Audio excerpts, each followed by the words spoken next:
The Batman Superman film is a little under 2 years away, and we've already got a clear look at the kind of Batman we can expect to see. Taking cues from a number of sources, the Ben Affleck Batman suit is ripe for examination. So I'm going to do that right now. Let's start off with the Bat Utility Belt, which has been Batman's saving grace since the early days of the character. Traditionally, it consists of 10 pouches, and has been known to hold a number of interchangeable items over the years. The stock standard ones being batarangs, a grapple gun, bowlers, tracers, and smoke pellets. It's also been known to include a rebreather, a laser, a device to signal the Batmobile, shark repellent, a taser, a bat beacon, and sometimes, if the situation calls for it, kryptonite. This particular incarnation seems like a pretty standard fare, and could include any or all of these things. Oddly enough though, it doesn't seem to serve the purpose of an actual belt, which is keeping one's pants up. Moving on to the gauntlets. Now on the surface, there doesn't seem to be much to see here, but they do feature scalloped fins, which are perfect for deflecting blade attacks as seen in Batman Begins, and to fire into the Joker's face as seen in The Dark Knight. You know how I got these scars?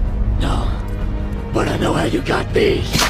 The gloves have been known to have the ability to electrocute people or things, and the knuckles sometimes contain small amounts of lead to increase the impact of Batman's punches. Hidden extra tools such as lockpicks are also encased inside, if need be. The suit itself looks to be made of a flexible Kevlar material. Whilst in the past, Batman has employed plated armor, lycra, and a weird sculptured torso, this appears to be more form-fitting, showing off his natural physique, with perhaps a little extra added padding when you take into account Ben Affleck's current size. Designed to be bulletproof, heat-resistant, shock-dampening, as well as breathable, it's more of a precaution against bullets than anything else, as Batman, like most, prefers to avoid gunfire. Here it's seen with raised textures, plus seams that are reminiscent of Greg Capullo's New 52 suit. The symbol, on the other hand, echoes that of The Dark Knight Returns, and is the same emblem used in the Batman Superman logo reveal from last year's Comic-Con. Yes, it's bigger than what we've traditionally seen in the movies, and in the comics it offers extra bulletproofing protection, with the Dark Knight Returns version specifically designed to be a bold target used to lure gunshots to the strongest point. It should also be noted that the suit's been known to include a neck and back brace in order to avoid anyone attempting any further Bruce Wayne spine shatterings. The cape appears to be made of a leathery material, different from the Nolan suit that was kind of a memory fabric that took shape when a small electrical charge was applied from the gauntlet fingertips. Over the years, the cape has greatly varied in what it's capable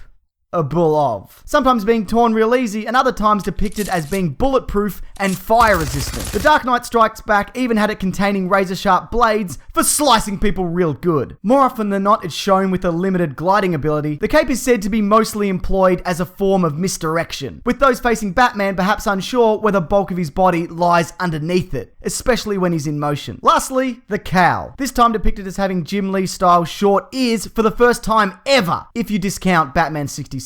Which I don't! It also appears to do away with the white lenses, as often seen in the comics, various animations, and briefly in The Dark Knight. Attached directly to the cape, I wouldn't be surprised if it offered full neck movement, something we've only seen recently on film. The cowl has also been shown to alter with Batman's expression in the comics, but here it appears to be fixed in a kind of scowling position. But I think with slight CGI movement, kind of like what we saw with Rorschach from Watchmen, would be a good way to convey some emotion. It also has anti-tampering security measures installed, such as stun gas and electrical charges if someone unauthorized tries to remove it, not to mention an internal comlink and receiver placed in the ear for communication. Let's not forget about the digital camera and optional infrared, ultraviolet, and night vision modes. It's also reinforced to soften the impact of concussive blows, and lined with lead in order to prevent metahumans from using X-ray vision to determine Batman's secret identity. Overall, it's a great design, and mostly reminiscent of Jim Lee's work, the hulking Batman from Frank Miller's The Dark Knight Returns, and perhaps elements of the Arkham games. Of course, we don't know what the color scheme they're going to go for at this point in time. Maybe a black and grey,